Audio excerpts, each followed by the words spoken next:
Fraților, suntem în fața Catedralei Notre-Dame.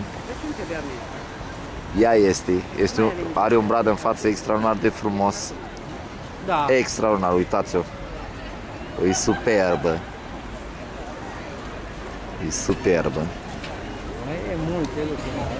Mergi la tot.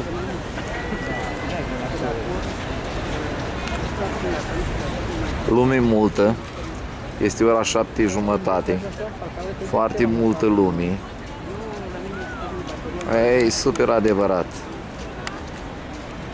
Super adevărat. Să o dăm un pic mai de aproape. Ia uite-te.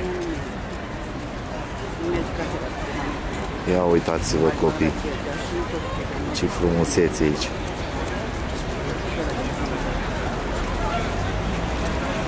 Pe mesaje, trebuie să știi numărul, vreau să...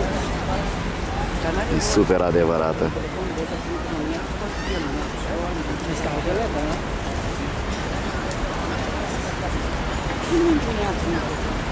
E super adevărată.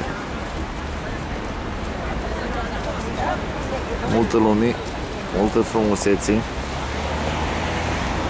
Foarte frumos. Și aici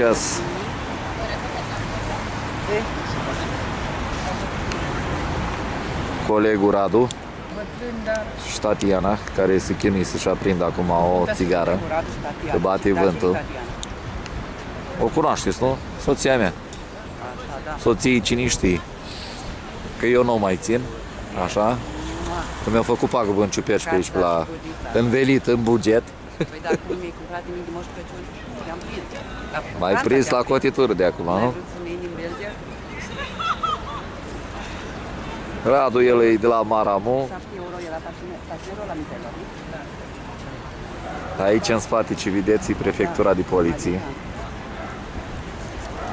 Prefectura de poliție și mai încolo e primăria.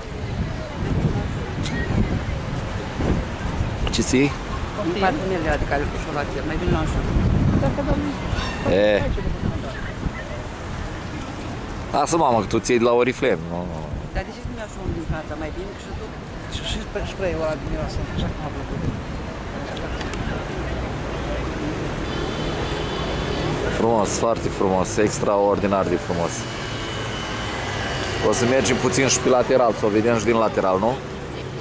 Da, nu știu, ești în stradă și mai ai voi. Hai să nu faci aici, nu Frumos.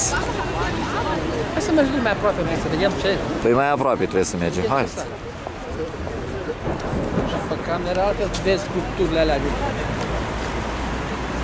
Ne apropiem de ea să o vedem mai bine.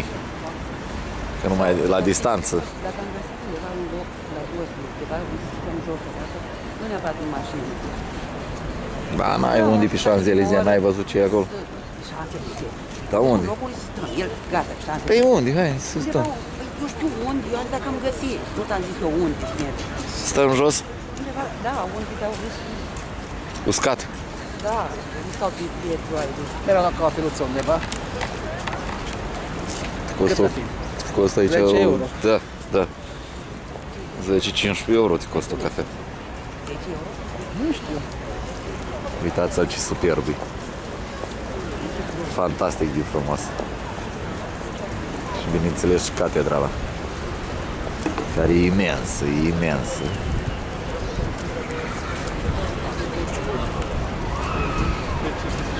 Doamna mea și cu Radu, uitați-o acolo.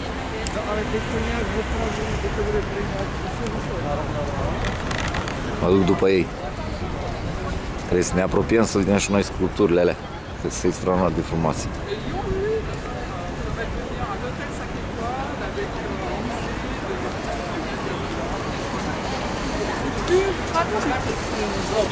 Da, mă, da.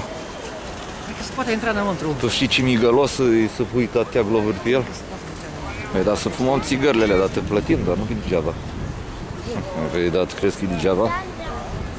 Uite-o pe doamna mea în fața catedralei Notre-Dame, stă la o țigară. Ea este. E superbă.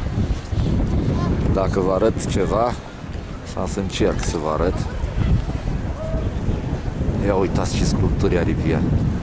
Nu știu dacă se văd chiar așa de bine, cred că acum o să se vadă foarte bine. Ia uitați ce e acolo pe bolțile alea. Și după aia vă mai arăt ceva sus. Ia uitați.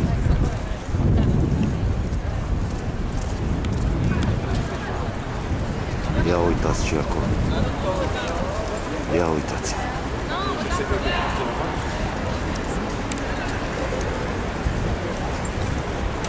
E super adevărată, copii. Super adevărat.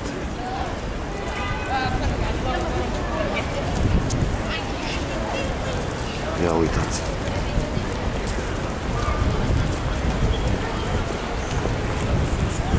Super adevărat.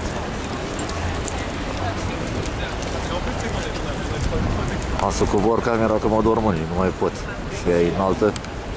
Ia uitați ce acolo. Ia dracului de înaltă.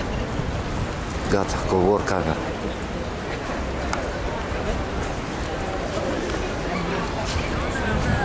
Și acum o să o caut pe drăguța mea. Că nu știu unde. Uite că am dat peste ea. Uite-o. Uite-o. Ea și cu Radu cum se uită la...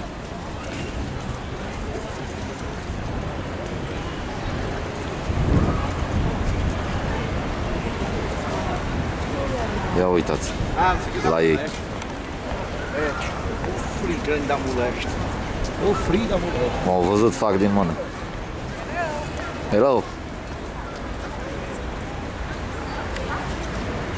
Ia uite, îmi trimite bezele. Femeii ți ia coțcăi aici, în mijlocul mulțimii, în fața catedralei Notre Dame.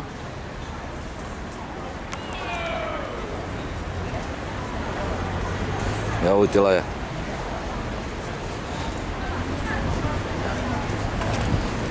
Asta e draga mea. Ia uitați. Să-i fac un prim plan așa. Să vedeți și voi ce-o întinerit. Ia uitați și tânări. Ia uite și Radu ce-o întinerit și ăsta. Așa peste noapte. Hai că intrarea e liberă. Hai să intrăm. Intrăm înăuntru. Opresc acum și mai vedem.